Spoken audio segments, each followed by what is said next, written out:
So, I'm Susan Newton. All of you, I think I've met you before. Possibly? Have you been to a class before or done a session, or you look familiar? Okay, so maybe it's just the recognition of the face. So mostly new people, I think, in the class. How familiar are you with any of my teachings? Anyone? Zero? Good, that's fun. That's just complete fresh canvas there. So just to give you a little bit of my backstory, I'm a mother of 4. I'm 51. I have 1 granddaughter and another granddaughter on the way. Very fun, exciting, hard to believe. And my life experience has definitely been my biggest teacher. Well, I should qualify that. It's been the invitation to my biggest teacher. My life experiences led me to a place at one point in my life where I literally slid down a wall and yelled out of my mouth, why does this keep happening to me? Lots of stuff, lots of relationship stuff, lots of things with my kids, to the point where I felt like I couldn't cope. How many of you have ever had that experience or been in that place before, right? Why is this happening to me? Why is that important for me to share with you? Because that is the epitome of victim mode, right? Victims feel like it's happening to them. So in that split second, I literally realized that I was functioning in victim mode, that I didn't know how to get out of victim mode. Furthermore, I didn't even know how I had gotten into victim mode. How many people can relate at least even a little bit with that? How many people have in their lifetime had someone look at them in their face with anger coming out of their mouth and their eyeballs and their beingness and say, "You made me so mad. I can't believe you did this to me. How could you have done this to me?" Right? What is that? That's the language of victim. Victim is very real. It's very beautiful. And it's something that we want to learn to love and have compassion for. How many people in the room have children? Okay.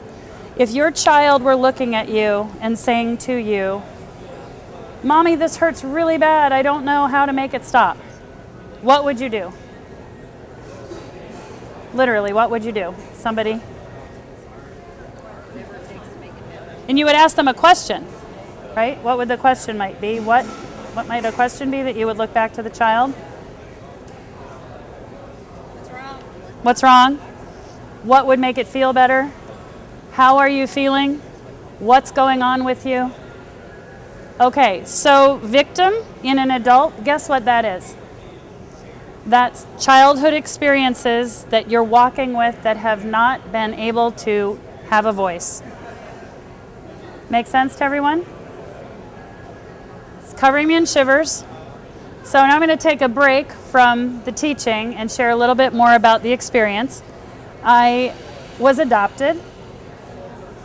Anytime you know that someone has been adopted, it's an immediate, ooh, she has an abandonment issue, right? And guess what? I've been married 4 times, so you might want to label it that.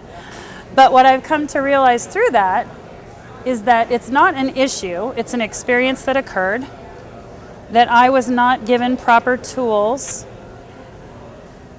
to deal with or to handle. Not because someone didn't want to hand me the tool, but because someone didn't have the tool to give me. So that makes my parents wonderful parents, right? It makes my biological parents, but I only know one of them. I do know my biological mom, wonderful for her gift of life to me. Welcome, come on in. And it has provided me a platform, which is the first thing that we're going to talk about, is platform. That was my platform. I was spirit, and I came into form. And the platform I entered in on was being carried in someone's tummy, not being held by my mommy, being handed over to nurses to be cared for and fed, then going into foster care for a little while, and then being adopted into a family who was yearning to have a baby and who loved me very much to the best of their ability in that moment in time. Let me ask you a question. When you bring a baby into your field of beingness and it's not your baby, is it possible for you to have maternal love like the biological mother? 100% complete. Okay. Do you think that it's also possible? Welcome, come on in, hi. Do you think it's also possible that the love of an adoptive mother might be a hair different than the love of a maternal mother? Well, in my experience, in my life, it's a little different. There's a difference. I babysat for a lot of babies. I've taken care of a lot of kids. And in the beginning, it's a little different. Even when I have interacted with other children, I love them dearly. I love my own kids dearly. Even with my own granddaughter, I had a different experience than I was expecting. I thought I would feel toward my granddaughter, who is my flesh and blood, how I felt with my children.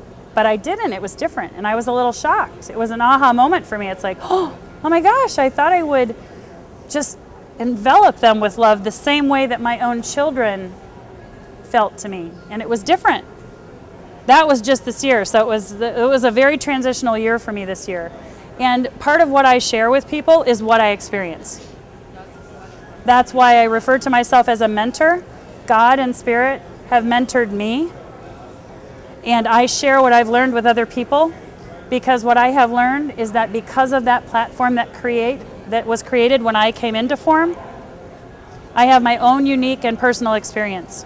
You have your own unique personal experience, and every single person in the room does. But we all live in one big container in this world.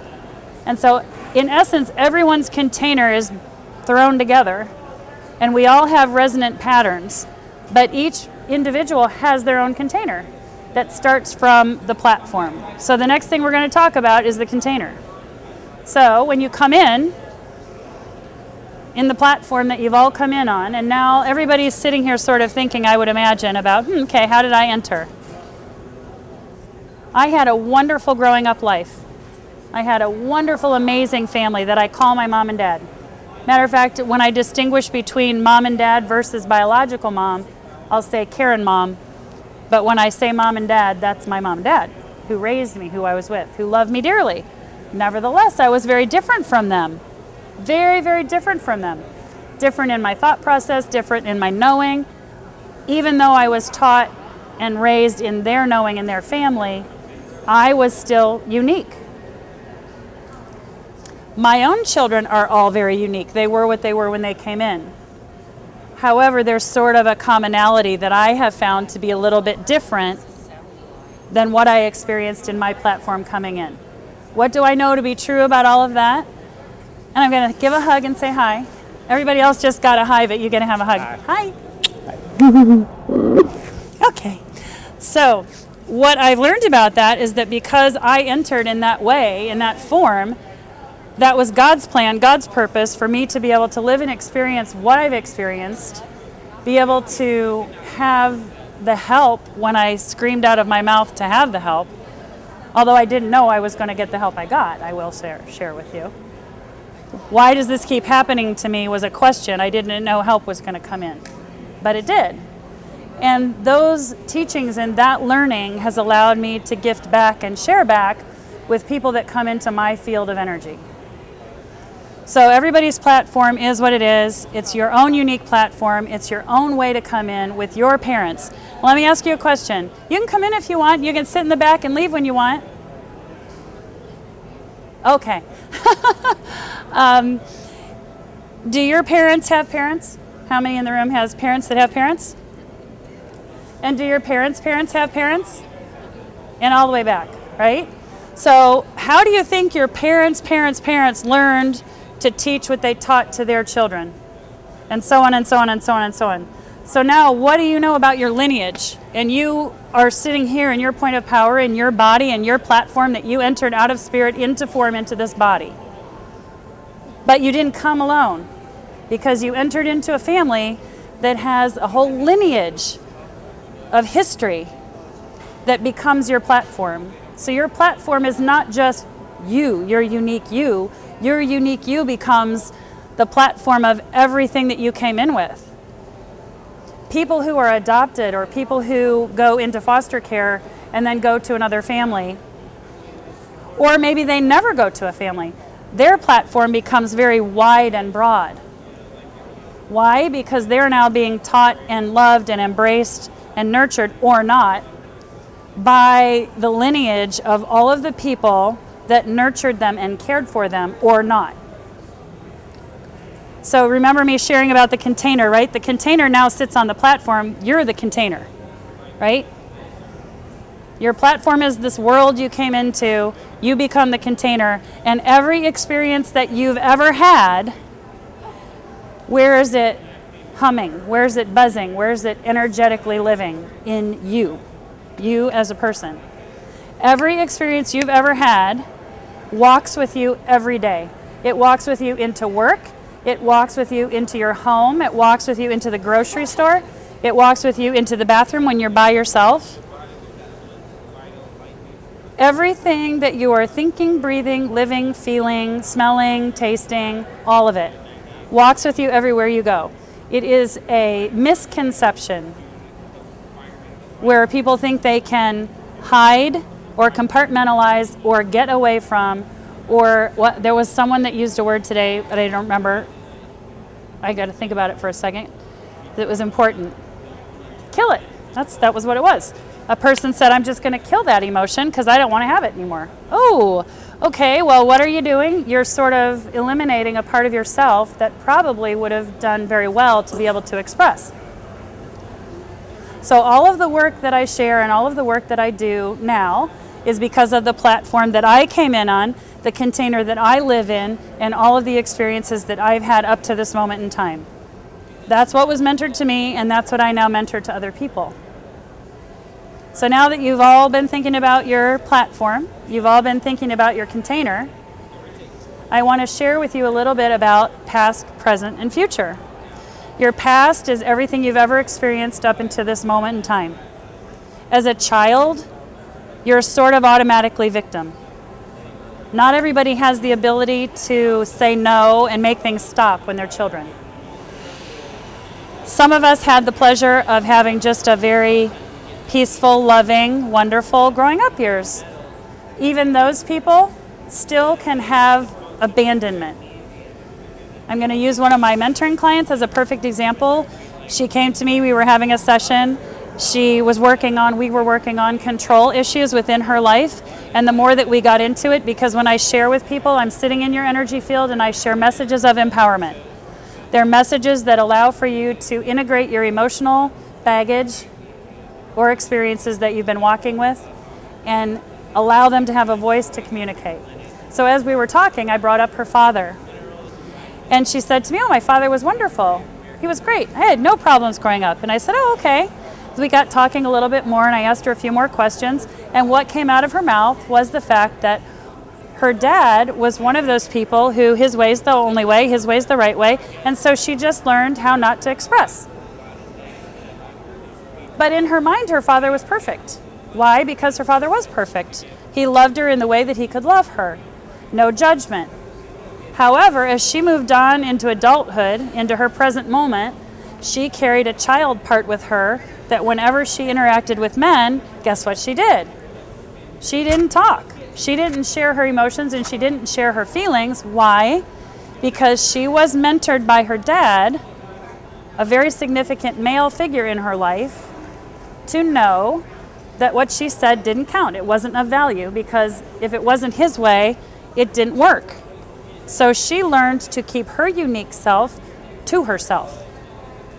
Well, how many of you, and all of you, I think pretty much 100% raised their hand when I asked who had children, how many of you would really enjoy and take pleasure in telling your child that what they said wasn't of value and wasn't important? Not many in the room, I'm imagining, right? Okay, now remember that you, or whatever experience you've had, is walking with you still as that child form, because what happens is in that moment when you've learned those behaviors, they're stunted emotionally, they're emotionally immature, they walk with you as an adult. So there's lots of adults walking around who have immature parts of themselves that are running. They're anchored in emotionally. And when it gets triggered by something outside of you, those parts come up in emotion, and then you've got an issue because something's not able to be expressed. Would you tell your child within you to shut up and to sit in the corner and not to be able to talk? No. But we do it by accident. because the pattern is already ingrained. The pattern is already there, and the pattern is being run unconsciously in a manner in which you're oblivious to it. Okay, so we've got the platform, we have the container. Does everybody understand that in the container goes all of your experiences and all of the emotions that are connected to the experiences you're walking with? Everybody understands that when you're communicating, you're still communicating from that place. And I'm going to clear here in a minute. I can already feel it coming. When I'm talking with people in a group, things that are non-resident as the aha moments occur, they're going to either come out in a yawn or a cough. So I won't qualify it next time, but if I cough or yawn during this, it's because I'm clearing energy that's not resonant with where I've come, and it just goes up and out, which is a positive thing for the group. It means everybody in the group is open, receptive, and willing to move on in a different way than when they walked in to begin with. So the whole point of this work is so that you're able to give those parts of yourself a voice, express, while you're emotionally triggered. When you're emotionally triggered, that part of you is present. That part of you is active. That part of you is crying out to say, please let me talk. The trick is it wants to talk in the way it was taught. And at the same time, it does not. That's why it's there. It's there crying out. Can I share in a little while the experience we had earlier?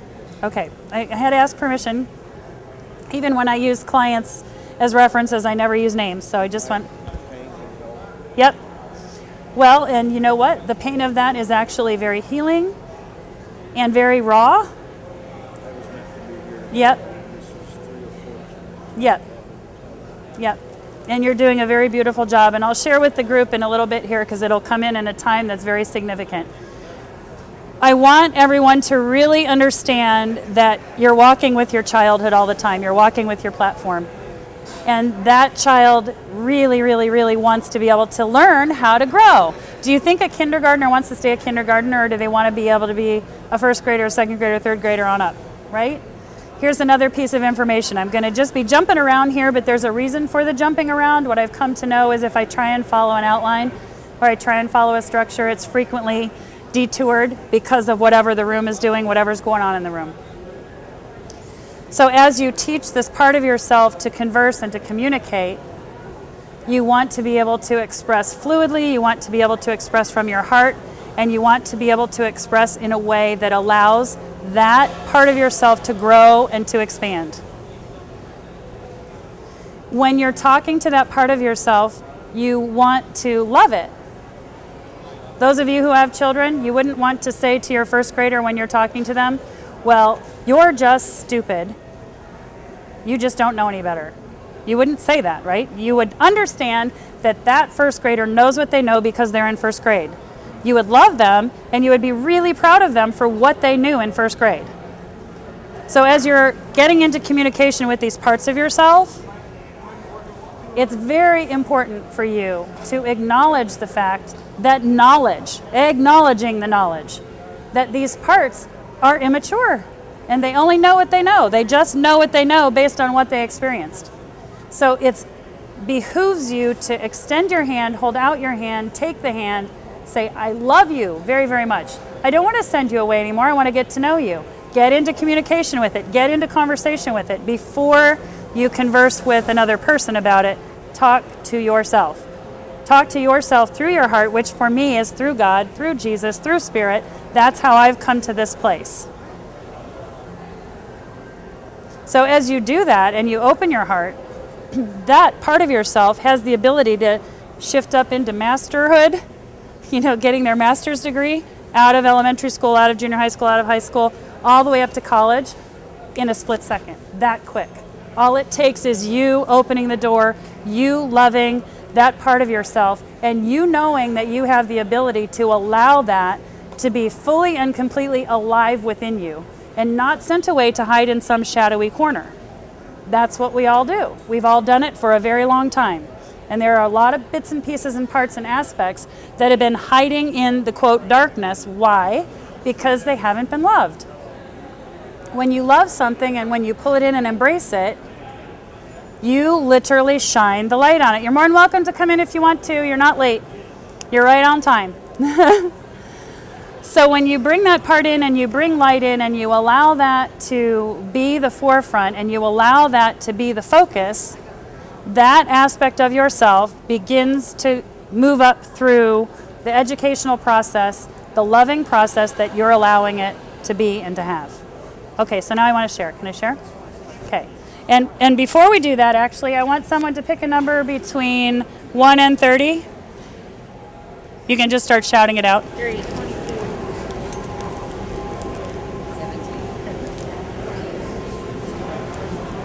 More. 7.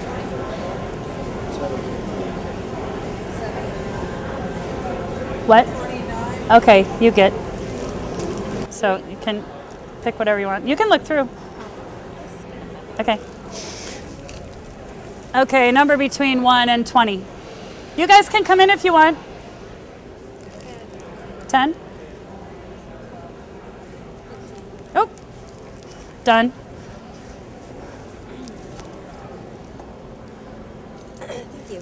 So the reason we're having a little bit of a intermission here is because receiving is part of opening the heart. Gifting is part of opening the heart. You can't gift without receiving, and you cannot receive without gifting, right? There are many of us out there who are givers. And the giving becomes martyrdom. Why? Because the reason they're giving is so that they can avoid their own emotion. They would rather fix out here than address in here. And when you address in here first, it enables you to actually gift in a more full and complete way. So number between 40 and 50.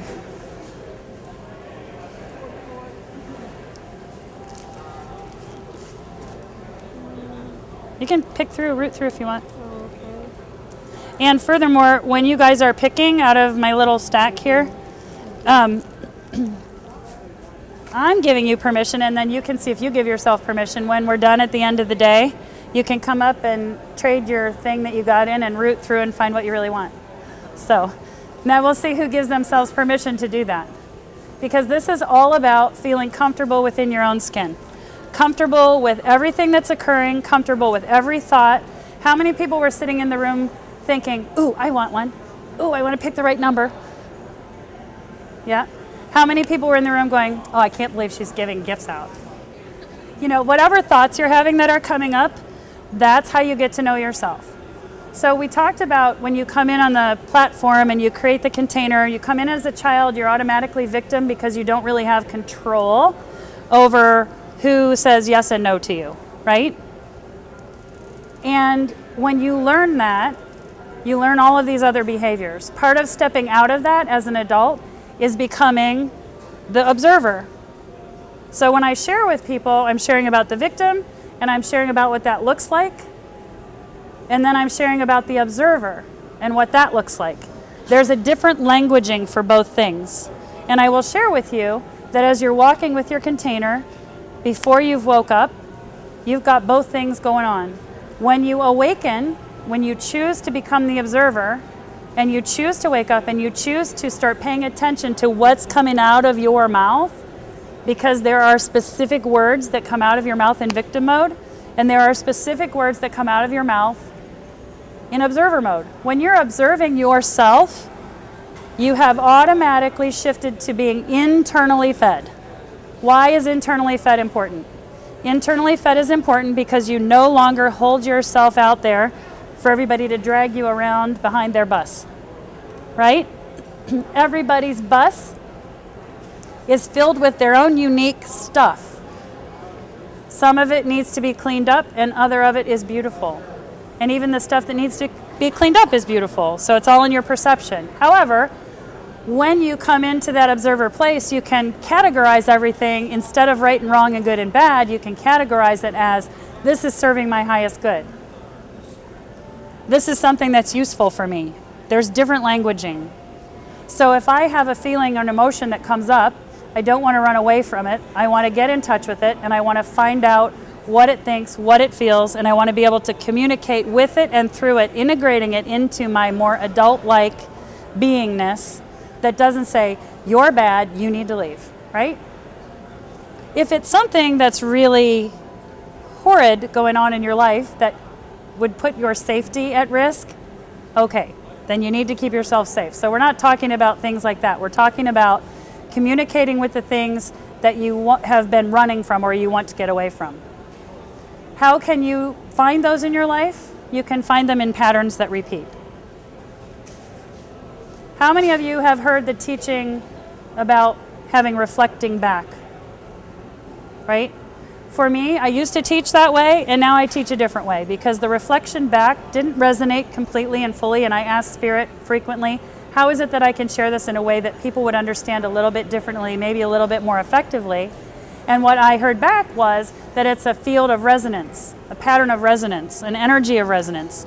So for me, if I've had experiences that created abandonment, you guys have had experiences that created abandonment, even on a lesser level.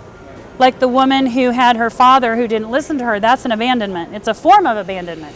He didn't beat her up or anything, but he also didn't support her and fulfill her beingness in that unique way. So it's a form of abandonment. So as we all run around and we bump into each other, there's a field of resonance that's occurred and triggers happen. And when that happens, you are provided a gift and you're provided an opportunity to speak clearly through whatever it is that you're feeling. And that's where you can create the shift. That's where you can wake up within what's going on and you can allow yourself to be different, function different, and act different. And that's where you integrate your emotions through your communication and you stand on a more solid, flat platform within your own container. Coming back full circle to right here, and I forget your first name. Melvin. Melvin. This morning at my booth, I wasn't supposed to have a booth today, so this is how synchronicities work and how they work in all of your lives. I'm sure all of you are familiar with synchronicity, yes? Okay. And you understand we live in a field of energy and your body knows everything about you. Your body is emanating and radiating you all the time. So this morning I got a phone call from Tammy. Hey, there's somebody that left. Do you want the booth? Just come down and fill the booth. I'm like, okay, because I didn't really want a booth at this ULE this time. I just wanted to speak. And I thought, okay, I'll come. So got in my booth and it became very apparent there were different reasons I was here than actually doing sessions in my booth. I started to talk to different people and had different people come up to my booth and I pay attention, I'm observing. I could have sat there and had the attitude, well, I can't believe I spent my day here. There's a nice day outside and I don't have any sessions and I'm not making any money. But it's not about that for me so much as it is, well, making a living is an important thing. However, showing up and being where it's useful for me to be in that moment in time is more important to me. So as I was at the booth, someone walked up partway through the day that I had met at a different event. We started talking, blah, blah, blah, blah, blah. And while we were talking, Melvin was walking down the hall, and this boy looked and said, oh, I know him. Well, they started having a conversation. And long story short, what unfolded was a very synchronistic, beautiful opportunity for 3 people to work together. Melvin's son passed away this week, Monday. He had committed suicide. And none of us within the little group talking knew that. He did, obviously, but the other gentleman and I did not. And it unfolded. I'm very comfortable speaking to and around death. I worked in hospice and used to teach people how to be comfortable with that. It's a beautiful part of our world, although we don't like to face it and we don't like to deal with it and it hurts terribly. It's very useful to be able to lovingly, openly communicate with someone when something like that's occurred. So I immediately turned to Melvin and started asking questions and wanted to find out what had happened, what was going on. And in the process of that, the boy had some things that he wanted to share. So you got the gist. Seemingly everything was done. Melvin left. The boy turned back around to me and we were chatting and I started hearing information to share with him. He made a comment and what he said just didn't sit right with me. He used the word synchronicity. And all I heard in my head was secreticity. And I said, well, do you mind if I share with you? And he said, go ahead. And I said, no, you need to say yes. And he said, yes, please. And I said, okay, well, what I'm hearing is secreticity. I said, there's something you didn't share. And he had said, I wasn't comfortable sharing because I didn't want to create him more pain. Okay, so whose pain was he trying to stop? Not yours. He was not comfortable with whatever pain he was holding on to within himself.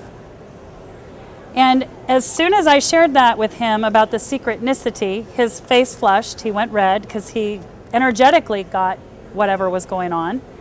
And I said, I would invite you to maybe go find him and share what it was that you didn't share, because I would imagine it was pretty important and it would have made a difference for him. And within 2 seconds, Melvin walked back to the booth.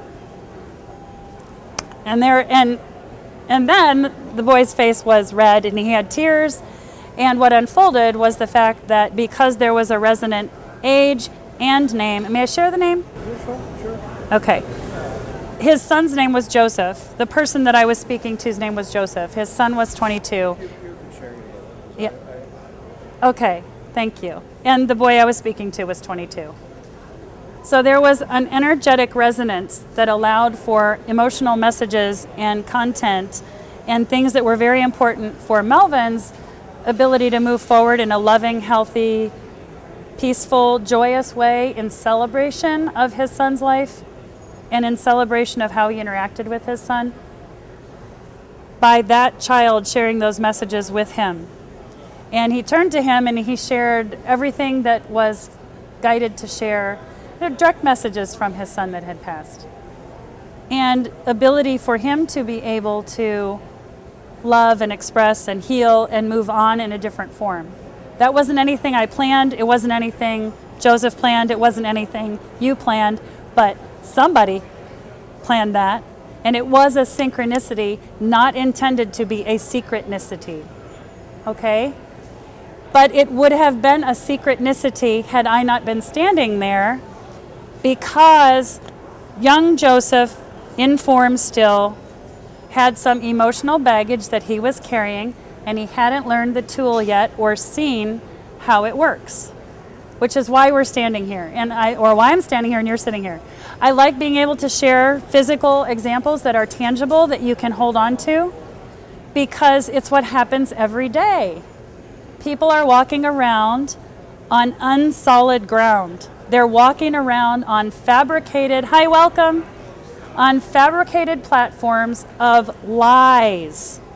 And why are they lies? They're lies because you're holding on to emotions that aren't even true. And I'll tell you why they're not true. Because your parents did the very best they could. Your teachers did the very best they could. Your bus drivers, your aunts, your uncles, your grandmas, your grandpas, all of them did the most amazing job they could at being a parent to you when you were a child. They didn't know any better, right? And some of what you experienced was your letting go of or releasing of that you had possibly not done enough, right? But you know you did. You're not God. You don't have the ability to choose when someone stays or goes. All of us are responsible for our container as we're walking. We're not responsible for when we come and go. We're responsible for our container when we're walking, and we're by no means responsible for another person's container. Tell them the rest of it. Can you share? Do you want to share? Probably better coming from your mouth. Just me being here at this moment. My wife was going to another class. We're walking together, and we stop. She walks by and says, "Are you coming to my class?" No, I hadn't planned on being here. But the invitation made it right for me to be here at this moment now to share with you my story. And hopefully one or more of you will find some peace in my son's death that will help you. And I found peace in what young Joseph and Susan had to say to me. Thank you for sharing. It is really, really, really important that people begin to wake up and realize what it is that they're doing, because we're all walking around talking to different people. Can I have, actually, Tim, are you willing to be an example? Okay. just because I know a little bit about my life and Tim's life and he knows about my life, you have to come up here. You have to come up. You do. Okay, I gotta find the right. Find the right stick. Well, I want the dad stick. Where's the dad stick? Okay, sorry guys, I was not more organized with my people here. Uncle. Oh, I know where it is. It's on the back. Okay. So this one will be mine. Okay. So you hold this one. He's like, why did you bring me up here? So if we are talking, and he knows that I was adopted, so he knows my backstory. And he also knows that I have not found my father yet. And he also knows that when my mom told my father, biological mom told my dad, he didn't want anything to do with me. And if you look in my relationship history, I have had men in my life who weren't really supportive. So that's how it traveled through. So that being said, and I know that you have actual trade sticks. No, actually we'll keep. You have grandmas and grandpas who had fun memories for you, right, in your lifetime. Some memories that would connect with a smile or a love or a support, right? Yeah. So one of those experiences, if he's talking to me, and give me one from your grandma and grandpa. Well, grandma, that's a good memory. A good memory from them to me or me to them? A memory that you have that was with them, that had to do with them. Or it could be a bad memory too. Could be whatever memory. Oh, I go back when I would be singing in front of them and they would be smiling. Okay, so and that gave you a good feeling. Yep. Okay, so if Tim, who is an amazing singer, happens to sing to me and I smile to him, if he has not acknowledged that necessarily, and even now that he has acknowledged it, he might think about it more because we're bringing it up consciously, but if he had not talked about that at all, and while he was singing, I looked back at him and smiled and went, oh, he would be looking not at me. He would be looking at Grandma in that moment, and he would be having that warm, wonderful, loving feeling that his grandmother brought up for him. So if that's the case, what comes out of his mouth might also be speaking to Grandma. Okay? So for me, if I have a guy in my life or one of my children, which I've had this experience even with my kids. So we'll say I'm going to call my oldest son. We'll make you be my oldest son, Brian. And for my 50th birthday, he sort of ditched me. Like, yeah, nothing, no big deal. So when he talked to me on the phone and made the silly comment, this is what went up. And the emotion that I felt would have been talking to my biological dad, who I don't even know, by the way. So it's not like I know a face, but the emotion and the comment that was coming back would have been to my biological dad, which after all of these years, I've gotten sort of callous about stuff like that. And one of my knee-jerk reactions, and also a bridge back to me allowing myself to have the emotion, is, it's okay. Oh, I know it's okay. When in fact, sometimes it's not okay. So now I'll speak to this, but I'm acknowledging the fact that, well, maybe it's not. And then I'll be more clear to express what would be okay. In the past, I definitely would have had anger, but I've worked through so much of it that the anger is sort of dissipated by allowing the emotion to be acknowledged. I learned about the parts model. That's what this is. Parts model. Thank you. Thank you. Parts model is from NLP. And it basically lets you know that you have all of these parts that walk with you. You have all these relationships that walk with you that don't go away. They keep coming up in your face. And until you recognize who you're talking to and what you're talking to, you project onto that person out in the front of you.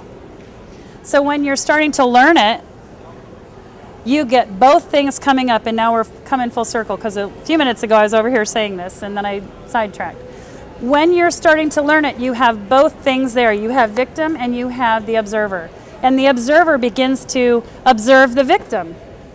It's not that the observer says, ooh, victim, you're bad, you need to go. It's that the observer says, another part of myself that I haven't loved yet. Does that make sense to everybody?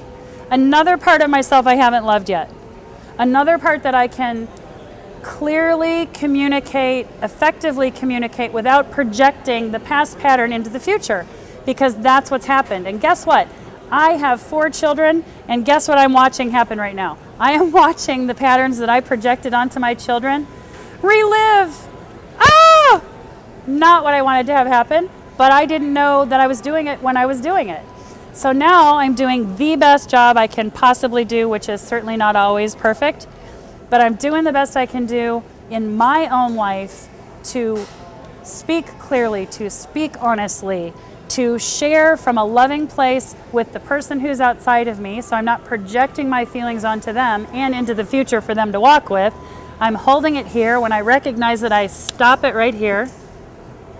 Not a reflection, just a resonant pattern that I choose to hold on to. I communicate with it. I get in touch with it. I might even ask it, what would make you feel better? Remember the questions we asked earlier? What would you ask your child? What's going on? What would make it feel better? How can we deal with this? How can we interact with this? You have to get into relationship with that part of yourself. That allows you to communicate with you first, which is where all of the damage is already. And it is damage at that point. There's some damage that just needs hydrogen peroxide, neosporin, and some air. And the words are what need to be in the air. When there's anger that comes out, who here has been taught that that's bad? At some point or another, I was taught it at some point. So I am unteaching that for everybody. It's not bad, it just is. Somebody has something occur, there's probably a good reason why it pissed you off. But there's also a really useful reason to allow that to come out in a way that's safe, healthy, and loving, and not projected off to another person. It's not the other person. It's this person, or this person, or this person, or that person. And you had the right to have those feelings toward those people because of the space and time you were in. But why you want to keep carrying it with you and perpetuating it off so that you have to relive it over and over again is sort of silly, wouldn't you agree? Makes a lot more sense and more useful to be able to shift it, change it, love it, own it, 100% honesty, 100% responsibility, and then communicate on a more solid level where people really know who you are. How do they know who you are? Because you've learned who you are. How can someone else get to know who you are if you don't know who you are? And if you're not willing to let the parts of yourself express, not express at another person in judgment and anger or fear or anything like that, but express from a clear place. And that's when you use the I. This is the experience that I had. I noticed that you, hi, welcome. I noticed that you provided me this experience. Not I noticed that you did this, but sometimes it might be. This was something, again, it's not that it's being verbalized in a you did this to me. It's being verbalized from observer where it's spoken. This was what you did. This was what I did. This is how I feel about it. This is why it doesn't work. That's a completely different thing. So we've got the platform, we've got the container. Now we've talked about victim. We've talked about the observer. We've talked about how to shift the platform that you're on by working with what's in your container. We've talked about working with your container means both things occurring at the same time.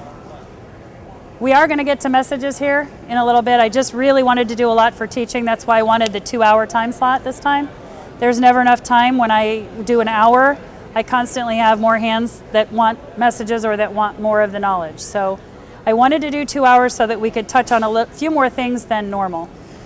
So once you get into the container of there's the victim and there's the observer working at the same time, the observer gets to know the victim gets to know the observer. They both integrate and they both learn from the other, because I guarantee the observer thinks he knows more than the victim or she. And guess what? Sometimes the victim knows more than the observer, but you wouldn't know that without getting into communication with it. So once you get into full communication in your own container, then you get to communicate with the person that's outside of you, and that takes a little while and it takes a little practice. And when you're communicating with the person outside of you, that you have a resonant pattern with, it takes an enormous amount of unconditional love. An enormous amount. And it's a gift to be able to have a person in your life who you can feel safe to share. You can feel safe that they'll be there with you and for you and of you. Not to complete you, but to be with you, for you, and of you, which in a sense is sort of a completion. Because if you feel that complete with yourself, that you're able to feel complete with another, that's a completion. Right? So then you're working on the solutions. You want to focus on the solution, not the problem and judgment. We are not judging our people who helped us get to this point. We're loving them, we're honoring them, we're respecting them. We might not like the things that they did way back when, but we have a conscious understanding that they didn't mean to do it. Maybe some of them even did mean to do it, but maybe that's part of what they were taught. That you purposely do nasty things to other people because you're not feeling safe to keep that person near them because they think in the end they'll be rejected. Right? So you then have compassion. You still have to set boundaries. Loving someone does not mean saying, oh, I love everything you do. No, that means having the courage and the safety within yourself to stand up and say, this is not useful, this is why. This would be more useful, or let's come up with a way that would be more useful for both people or everybody involved in the situation. And when you do that, now you've got the solution, and where does the solution lead you? The solutions lead you to the journey. Because it is truly about the journey and not the destination. The destination, in the end, we're not going to be here anymore, right? But why not do the best you can do while you're here? Why not acknowledge and love everything that's here for what it is, and know that whatever there is so much more full and expansive because here and now is there too. So when I talk about past, present, and future, past is over here. If it's my arm's length, my body is the present moment, and future's over here. And if I've got these past experiences that have created some emotional wounds for me, I've automatically shot off the rocket of desire, as Abraham would say, Esther with Abraham would say, shot off the rocket of desire over into the future of I want this more. Another misconception, because then people think, ooh, if I stay over here where I want this more, I'm going to stay right where I want to be and right where I need to be. And what they don't remember is that guess what this over here was born out of? It was born from the past. So what have you done? You've literally projectile vomited and rocketed the emotional desire into the future. And where is it all right now? In your present moment. So now you've got duality. You've got the past spinning and you've got the projection into the future spinning, which is the other half of the past. All that's in your container. And so what I'm inviting you to do, and with the messages and with the teachings, is to step outside of that as the observer, be able to look at the big picture and go, ooh, this was born out of that. And ooh, this is really part of that and I didn't know. And oh my gosh, if I start talking to this, well, this had a really great reason for feeling that way and I just never let it speak. Oh my gosh, this person is triggering that emotion in me. I didn't realize it, but I can tell because of the words that are coming out of my mouth. Sometimes you're so blinded to the emotion when it comes up that you have to have the consciousness, the conscious awareness to just listen to the words, because the words will give you away every time. If you pay attention to your own words, they will give you away every time. And that's the invitation, that's the goal. For you to get to the point where you pay attention to your own words so that it stops here with you. You're not gifting other people with the other stuff. And if you're fortunate enough and blessed enough and grateful enough, you can come in if you want to have another person stand and bear witness with you and for you and help you in that communication process. Then you've got two people who have come to a place that they feel safe, that they have unconditional love, and it makes it much easier, much, much, much easier for them to be able to share. And I won't lie to you, it's scary. It's a scary place to be. Speaking for my own experience, it's scary. When you learn to do something new, when you learn to do something different, it's like jumping off a cliff, because you're in your nice, comfy, cozy little place that you've put yourself, feeling safe with all these walls. Because it's not good if you do this. Because why? Because then you've done something wrong or you've done something bad, and there's all this judgment going on within yourself. And really, in the grand scheme of things, everything you've done is the best you could have done. Everything you've done can be forgiven. Everything you've done is already forgiven. It's already done. You just have to wake up and remember it's already done. And be there yourself. So who here would like to be the first to have a message? And in the meantime, I'm going to pass these around. It's from a Louise Hay calendar deck. So just as whatever messages that you might feel for yourself, just go through and pull out. And I promise you it'll have some sort of a meaning energetically. Just pass them all the way around the room. Sure, I'll start. Okay. Well, first of all, I would, from my very, very open heart with standing in your energy field right now, like to share with you that what you released and let go of earlier was inspired and enveloped by the angelic realm. They're very, very much around you and your family right now. Your son is fine, healing. And the thoughts that you might have been having, the thoughts that you might have been having prior to his leaving, and it's making my solar plexus squeeze a little bit, so I want to share with you that they were probably accurate, not if it had to do with judgment of yourself, but accurate of thoughts and things that you might have had about where he was. Does that make sense? Yeah. If you have a question, you can ask it so it's more clear. Am I clear? Okay. Or no? The little girl that was pregnant with this baby, Uh-huh. that was real. She was really pregnant. I want to say yes, but I also have a little fuzzy cloudiness within that, so I'm not sure. There's a squeeze in solar plexus about that, about the relationship, about whatever was surrounding that, and about whatever the relationship or the communication was within it, and I'm scorching hot, so I'm not sure that it's your place to ever know, would be more of the answer. But the yes still wants to stand firm. Yes, so why yes wants to stand firm.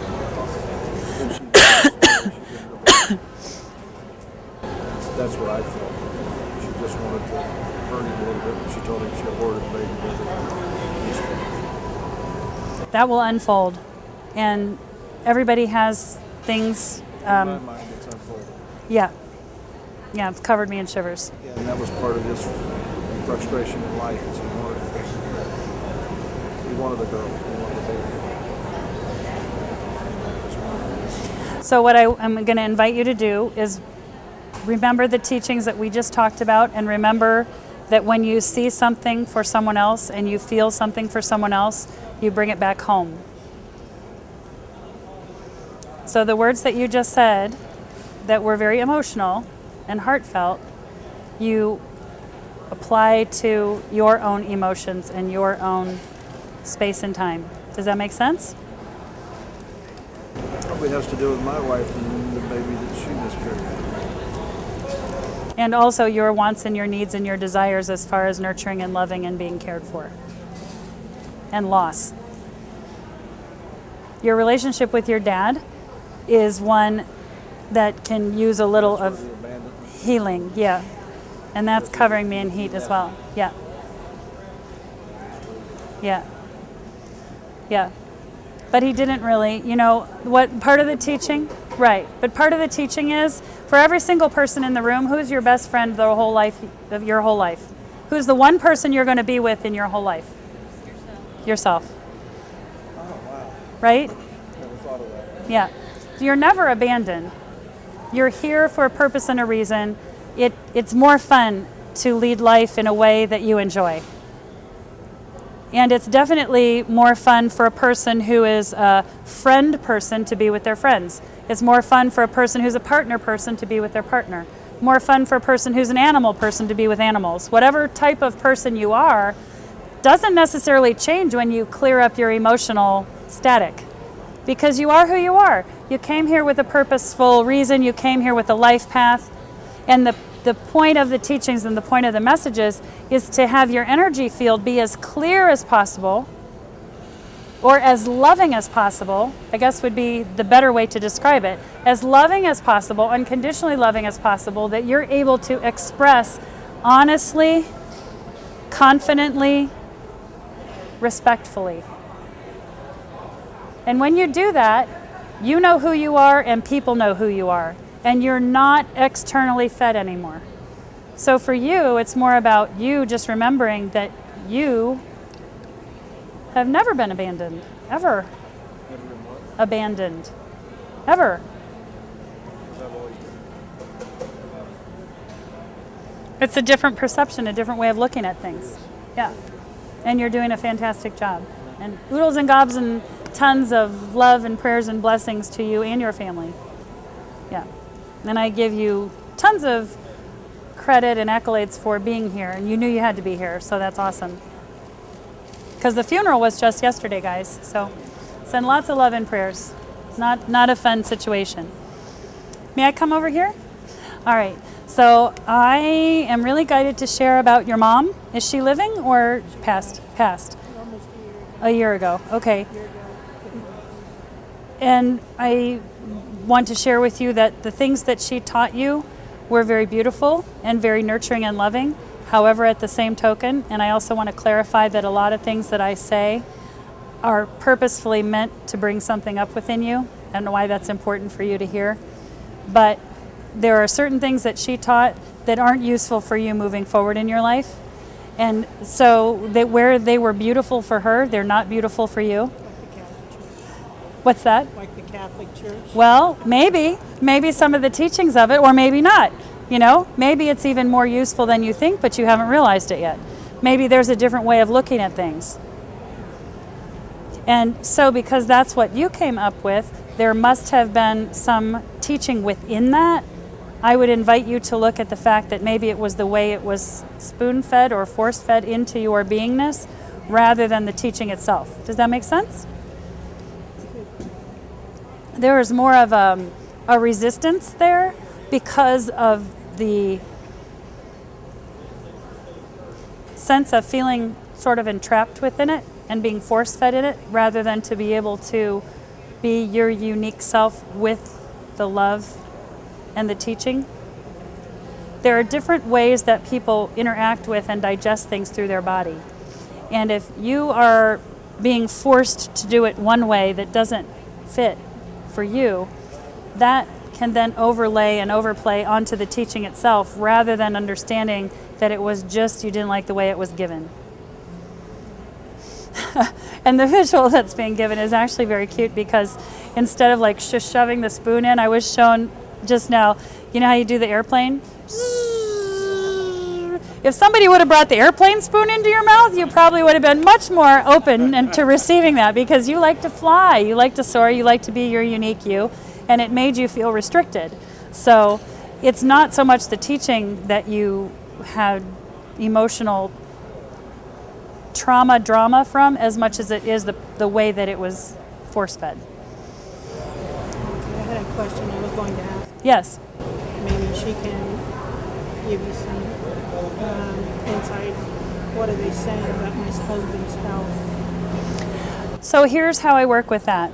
I will share with you the emotional, every message that I share comes from the emotional field.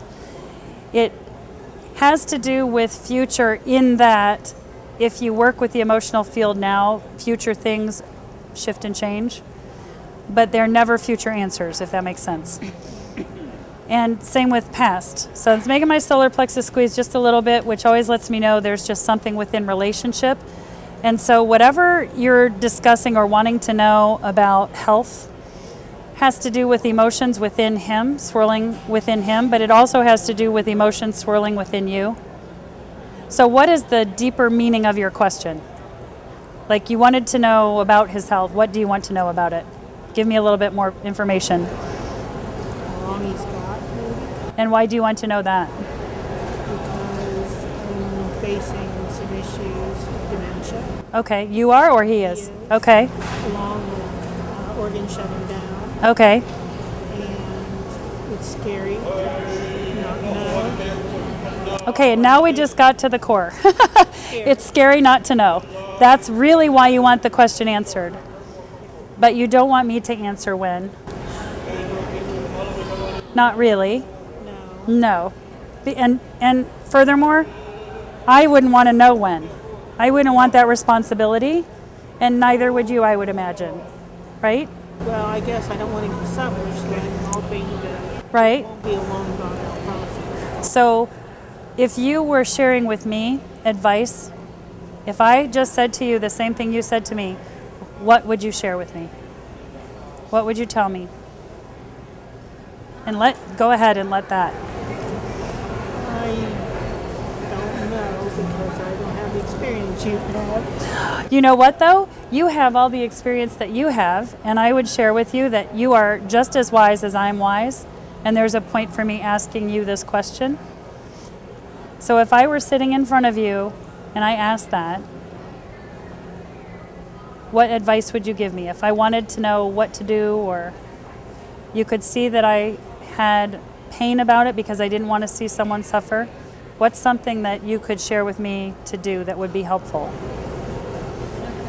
just went through this a year ago with my mom. You what? Just went through this a year ago with my mom. And what did you do with her and for her?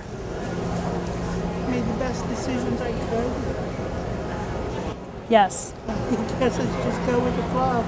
Well, you just answered the question. You made the best decisions that you could. You do the best you can, and you allow this emotion that's there. You allow it, but you don't let it control. And you do the laundry. You buy the medicine. You give a bath. You wash the hair. You ask, what is it that would make you very happy? What can we do that we can enjoy today?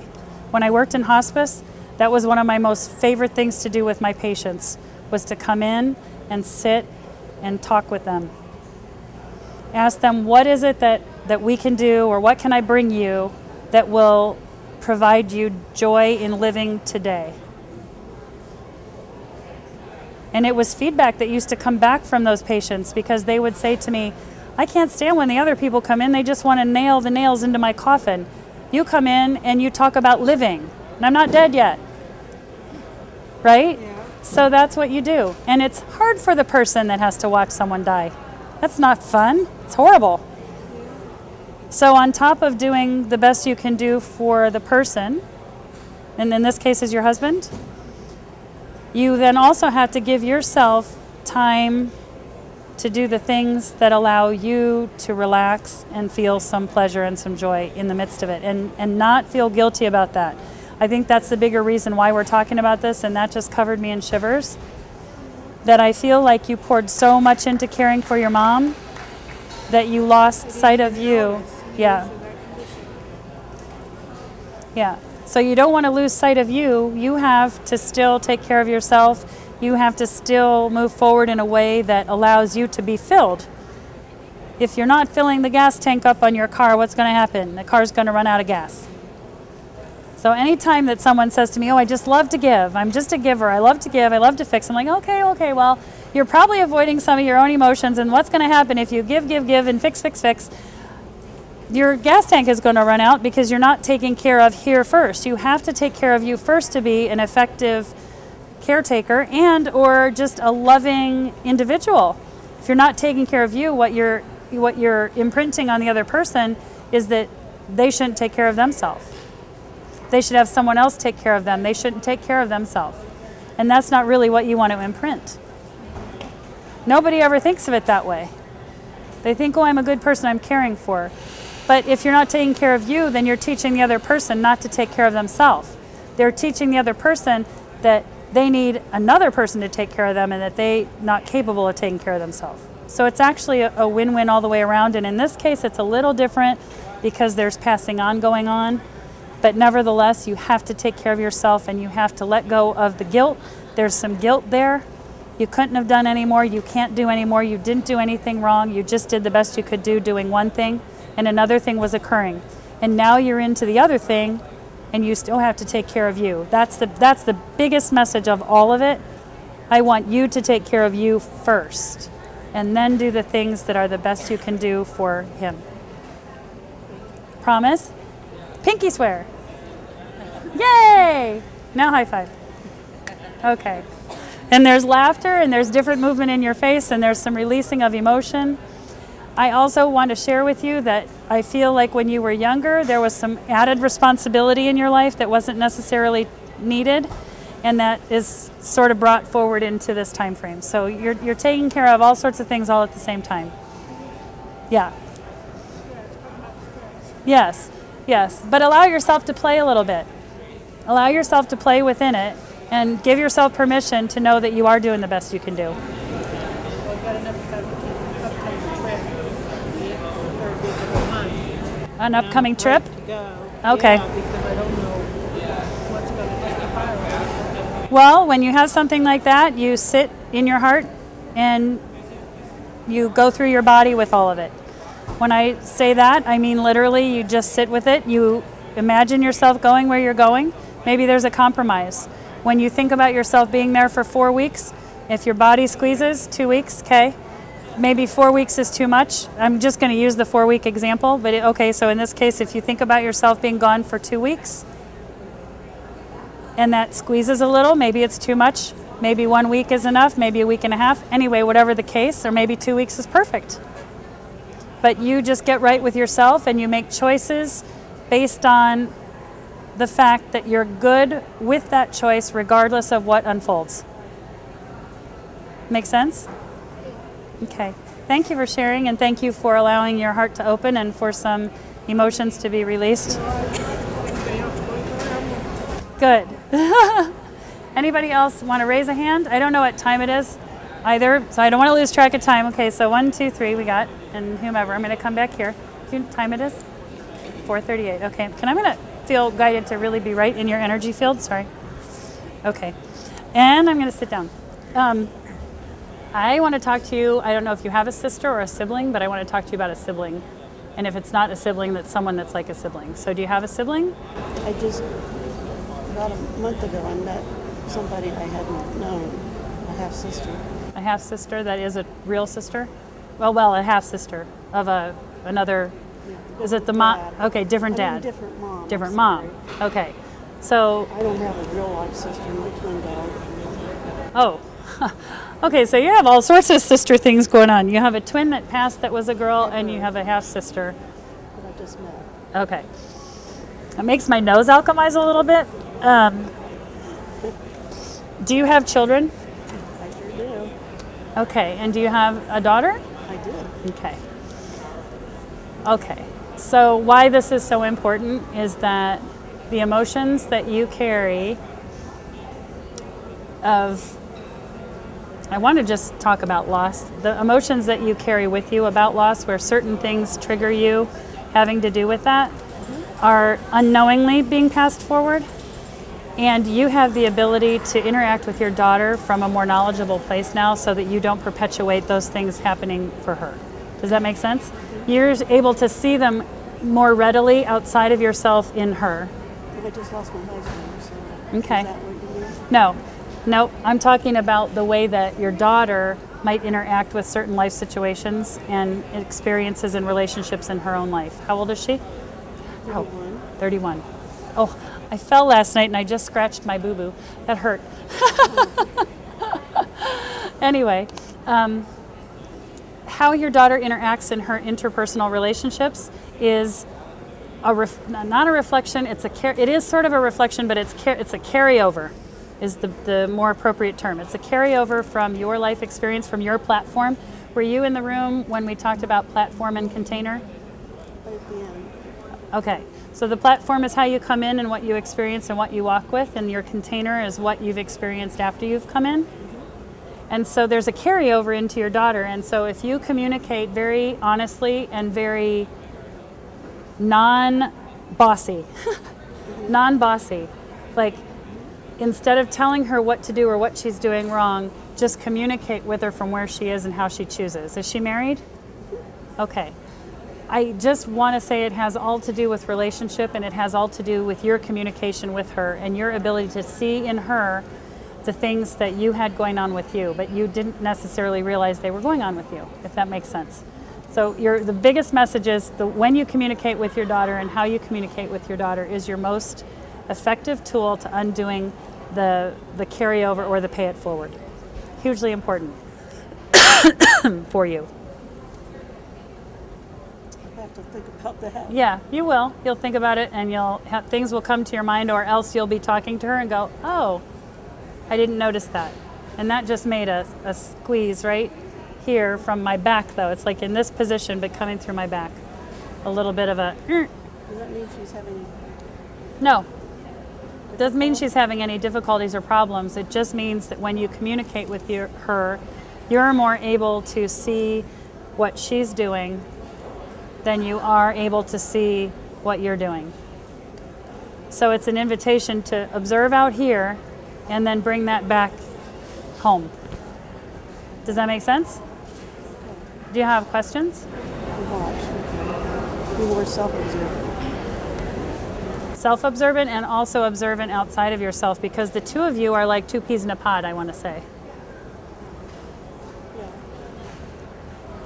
And so when you're observing her, you can now notice things about you.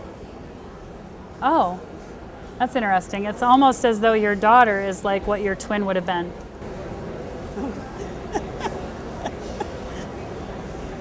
Different soul, though, right? Yeah. Oh, yeah, completely different, but the personality is similar. So, Interesting. yeah. She's more assertive. Questions? She's more assertive.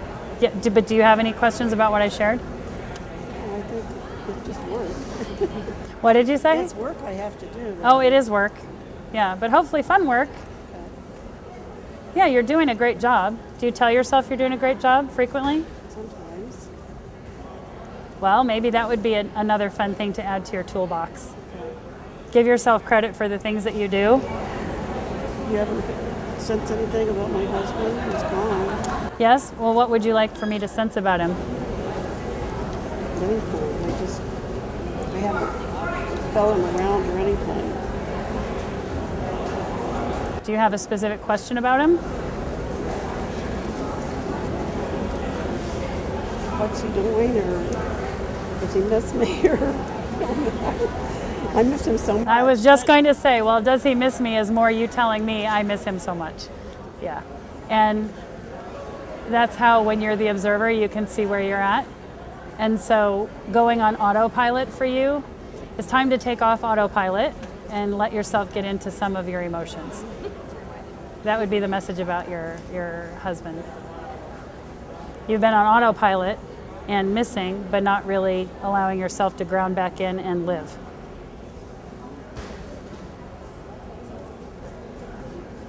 He's living, he's fine, he's moved on. I bet.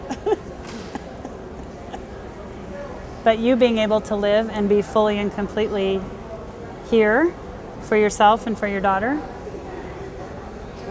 and the rest of your family is really important.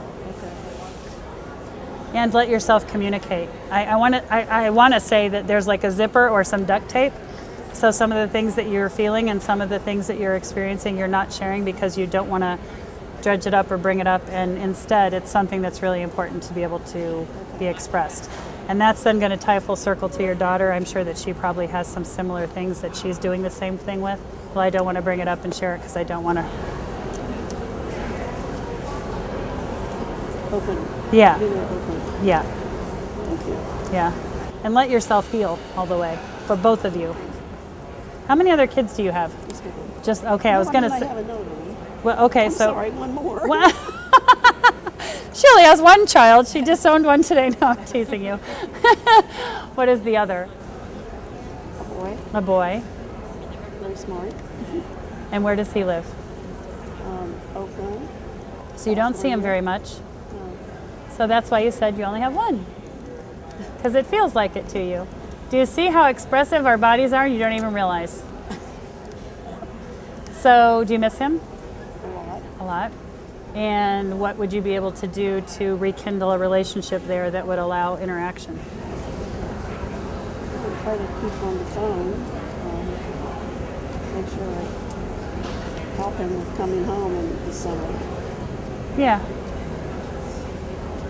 So you're doing a great job. You have to let yourself know you're doing a great job more. I would invite you to do that. You don't have to by any means, but I would invite you to do that.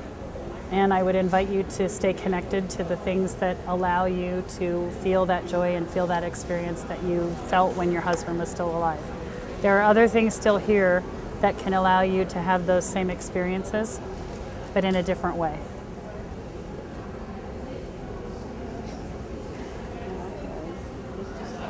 grieving. Yes, it's a process, and it is grieving.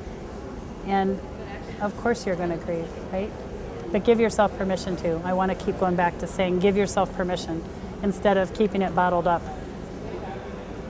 So instead of it, the more you bottle it up, eventually, if you put the bottle of pop in the freezer, the lid will explode off.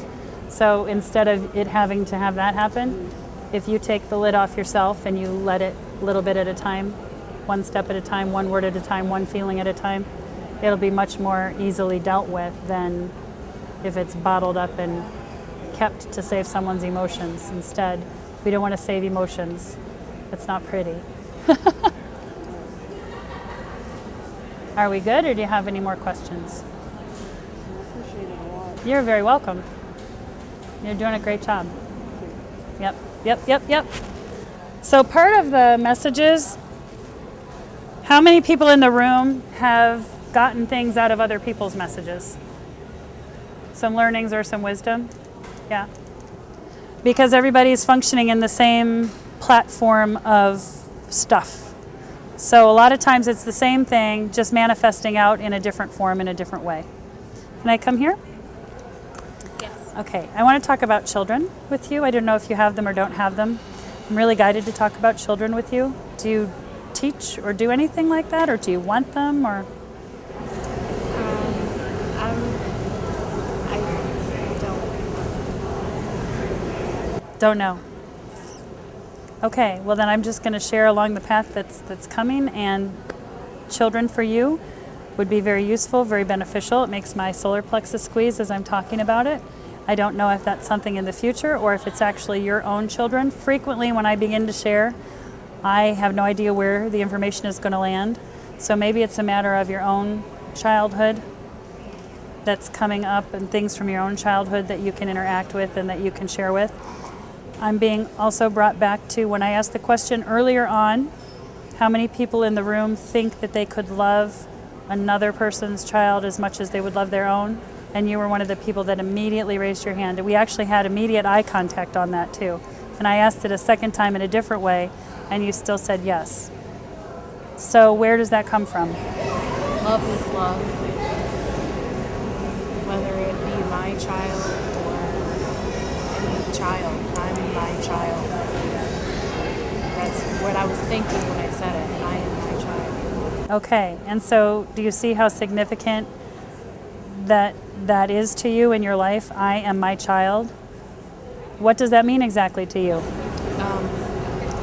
I am the only one that will take care of myself the way I need to be taken care of. Okay. Now we've got that on the plate. Can we redo that story for you? Okay. Can I share what you said? Yeah. So, and use you as the example, because it's a perfect example. Did everyone hear what she said? I am my child. And I said, what does that mean to you? And she said, I am the only one who can take care of me. And you said it in different words? I am the only one that can take care of myself the way I need to be taken care of. I am the only one who can take care of myself the way that I need to be taken care of. My question back to her was, may we please reframe that story, or may we please work on that story? Is that a story that you really want to hold on to and no? Do you have a boyfriend or a husband or a partner? Boyfriend? Kind of. Boyfriend? Kind of. Okay. And at some point, do you think that it would be absolutely wonderful if you choose to be in a relationship, with someone who you would feel safe enough to share about you, that they would feel adoring and safe enough and loving enough with you to want to know about you? And you would want to also be able to do that for them. But that part of you that stood up right now is a very childlike part that feels that it was not taken care of in a way that it would like to be taken care of. And so it stood up and said, okay, I'm the only one who knows how to do it, so I'm the only one who's going to do it, and nobody else is going to get in, and ka-chung, ka-chung, ka-chung. You've got this walls everywhere. So for you sitting here and being brave enough and courageous enough and warm enough and soft enough and open-hearted enough to express that, now we also know why you raised your hand and said it wouldn't matter what child it was, I would love them. Because in that sense of not being cared for, what else do you learn? You learn how to care for others. So what we're doing here today is integrating them both so that you can acknowledge the gift that came from the part you didn't like.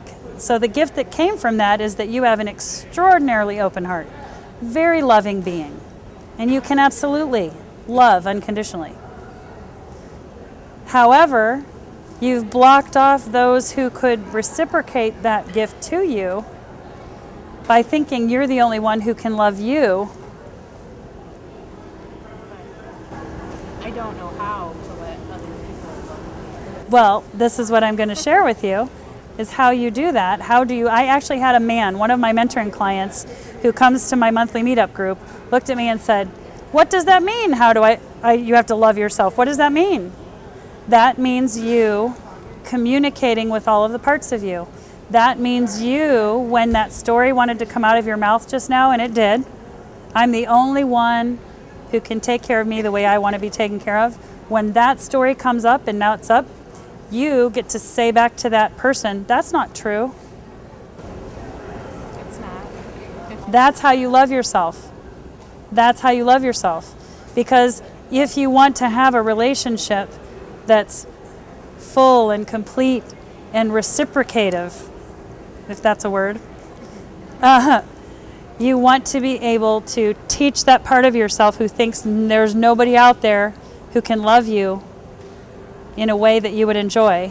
You want to teach that part of yourself, that's not true. I know that's what you felt like then, and you had good reason to feel that way. However, that's just not true. That's just what it was then. It's not what it is now, and it's not what it needs to be anymore. Do you understand that? Do you see how by loving that part of yourself and telling it that that's not true, that you then invite something different into your life? That knowing that, yeah, there is absolutely at least one other person, and who knows, there might be 50 other people out there, in friends and in coworkers and wherever you go, who just cherish and adore you for who you are because they appreciate and honor and respect you, because you've appreciated and honored and respected yourself first, all of yourself. You're even honoring and respecting and cherishing that part of you that wants to stand up and say, "Nuh-uh, there's nobody there."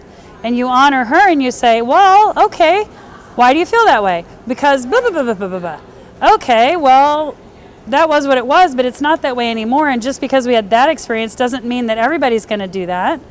We don't need to have that experience again. We can be grateful for it.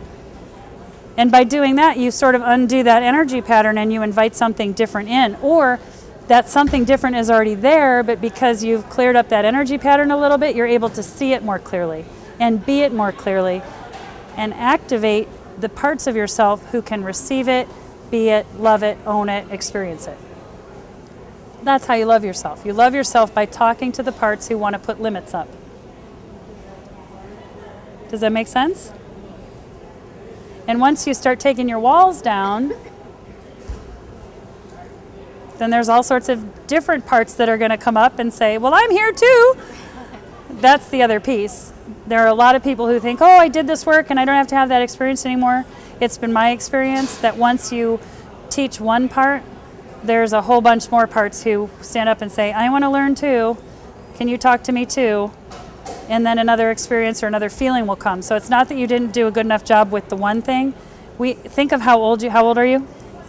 You're 37, so you have 37 years of experiences, 37 years of emotions, and emotions that have turned into actual beingness with an opinion and an attitude. And the attitude wants to stand up because there's a tude that's like a stubborn streak of an attitude that's awesome, but it just needs to learn a new game, so to speak. And then that stubborn streak can be, for lack of a better word, channeled into a more useful life path. I've gotten used to taking things as they are. Right. Taking things as they are is different than enabling it to stay that way. So it is what it is awesome. However, you don't want to keep saying, "Well, it is what it is what it is what it is what it is," without making change within it is what it is. yes, it is what it is, that gets no judgment going on, or a little bit, because you can have opinion is a little different than judgment, observation is different than judgment. So you still want to be able to look at something and say, is it useful for me? This is what it is this useful for me? How am I feeling about it? What am I putting out there? What am I paying forward? But then within the is what it is, you want to make changes to end the old pattern instead of using the is what it is as an excuse and a way of enabling that part that says, there's nobody out there who can love me. That is just what it is, but there's a new teaching there. There's a learning. That's not true. That's inaccurate. That's true for her because that's what she experienced, but it's not an honest accuracy in the moment because there are probably tons of people out there who can love you and you can love. But only if you drop that story and come up with another one. So if I were to ask you right now, what's the new story? Would you be able to come up with one? About you? Yes. Okay, what is it?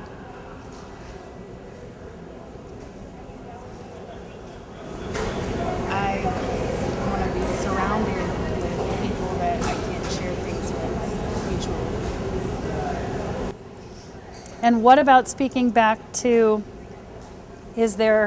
are you the only person who can care for you? Can you rephrase it in a pretty solid form?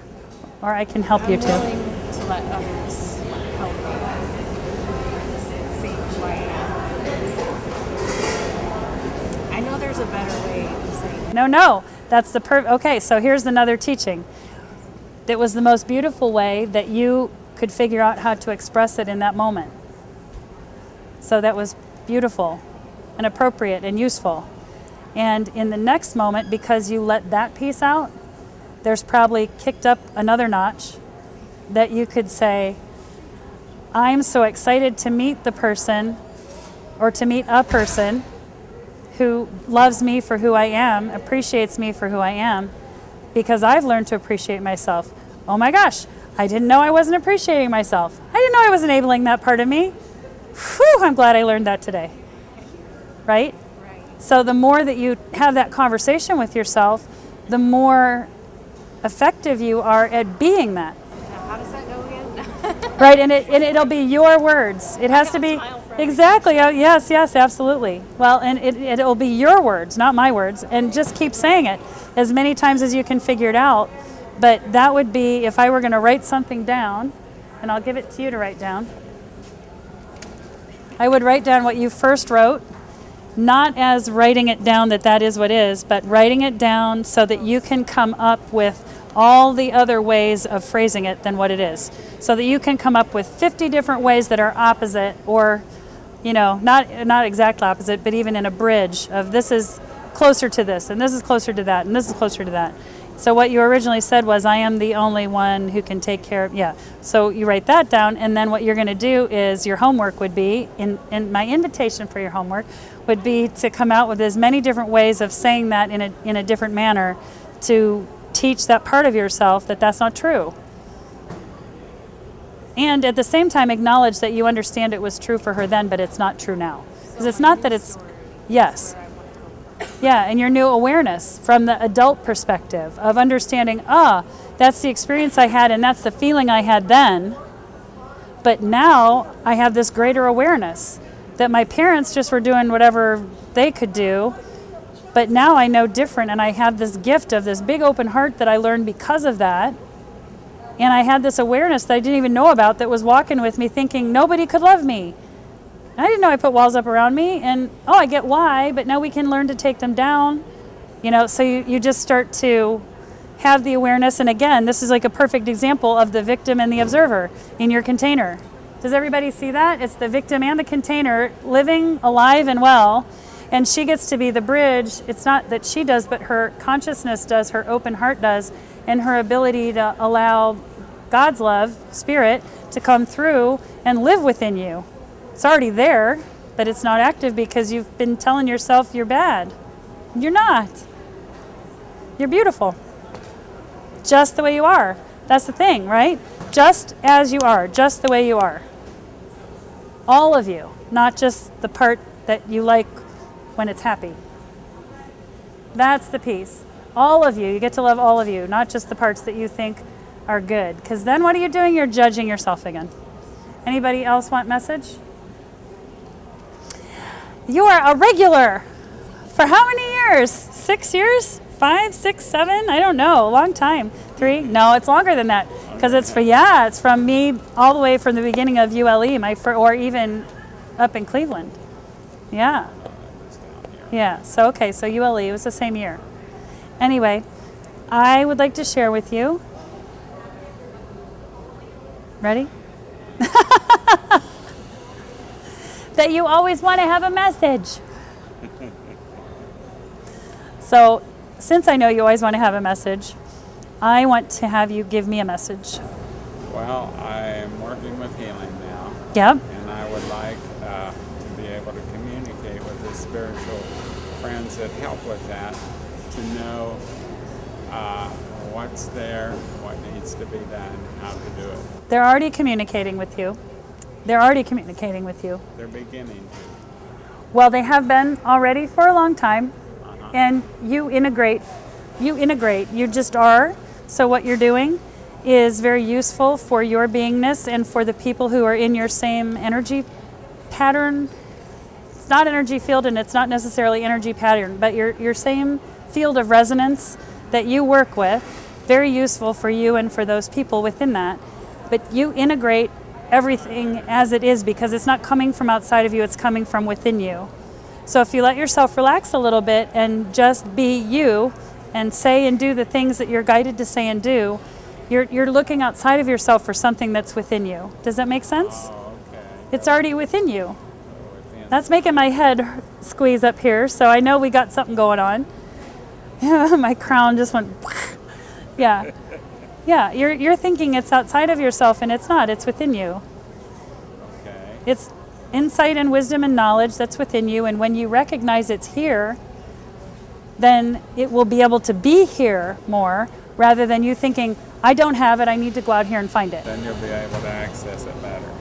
Well, you will have already accessed it if you know that it's there. The trick is to let go of the judgment of thinking it's not. Okay.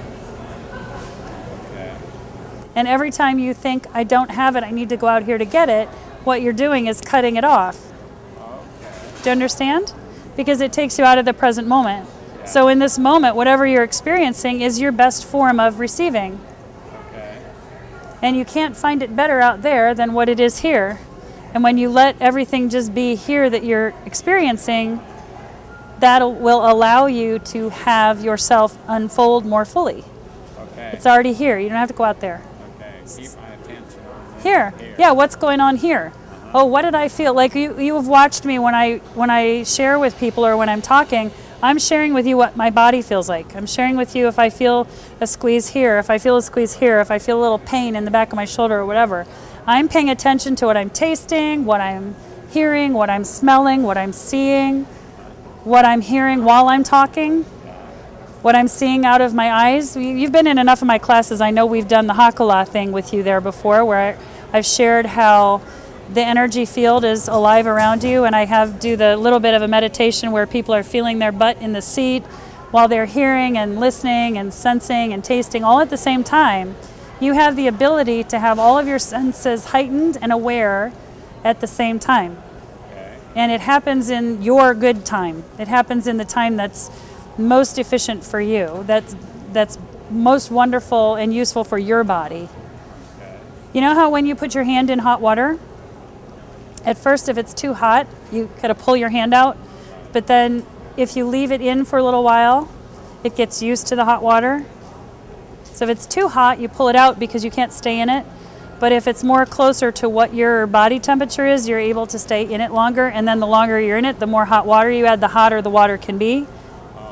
It's the similar thing with your body. You have to allow your body and your beingness to be with what you're capable of. Instead of thinking that what you're capable of isn't good enough. Do you understand? In other words, when you're intuiting something or accessing something, be in that moment more. rather than just sample it and then do something with it. Yeah, and acknowledge that what you're doing in that moment is very useful and very wonderful, and it doesn't need to be more than that. As soon as you want what you're doing in and sharing to be more, what you're saying is it's not enough. And then by saying it's not enough, you sort of cut off the rest of the unfoldment of the expansion. Bless you. Just be patient, in other words. Well, yes and no. Patient and proactive. If you're too patient, stagnant can happen, right? So you always want to be able to access whatever tool is useful in the moment. What's next? Well, if you're in the moment, you'll find out what's next by just being there. Okay. Just stay with it. Yeah, stay with it where you are. As soon as you asked what's next, where did you go? You jumped out here. What you said was what's here isn't good enough, and what's next?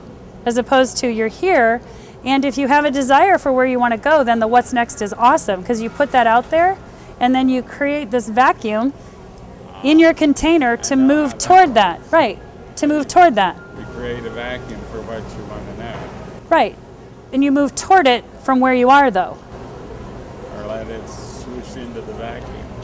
However that works for you. I don't know, because you're unique, and that's your deal. I know that's the way it works with meditation. You ask a question, something you don't know, and it's like you create a vacuum for that specific answer. But you can do that while you're working. So you understand the meditation vacuum, so make your life be the meditation.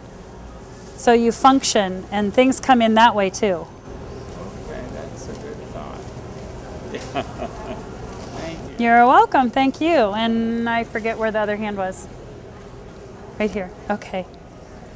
So I want to talk to you about career.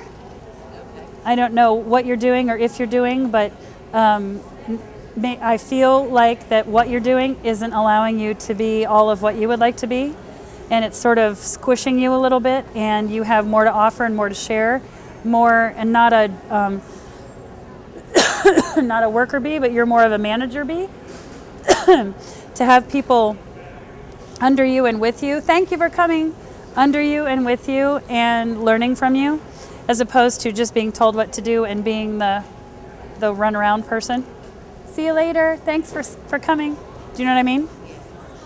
So that would be really, really, really important. Thank you so much for all your love. It would be really important for you to be able to allow yourself to open up to that, because I feel like what's happening with you is that you have this sort of, it feels more like a structure in your mind of what you think you can do or not do, and it's actually limiting you. So open your mind up to new possibilities and things that you would really love to do but you didn't think you could do before, that kind of thing, and allow yourself to just have the knowing that everything is possible through you. Everything is possible through you. I want to say that to you like 10 times. Everything is possible through you, not you saying what it has to be. It makes this squeeze a little. So I know we got somewhere with that. I can tell by your face. So it's almost like you're sitting on the horse and you're holding so tight to the reins. So let go a little, hold on to which is the which? Is this Western and this is English? Yeah? Yeah. So let go of the Western. Just hang on this way, sort of let the one hand fly. And then switch and let the other hand fly. Yeah, so you let go a little bit of the reins of your structure. And the structure feels like it came directly from your parents. The structure feels hugely from your mom, a little bit from your dad. Dad feels like he wasn't quite as more of the one set in the background a little bit, but mom feels more structured. And it imprinted, and you don't have to have that.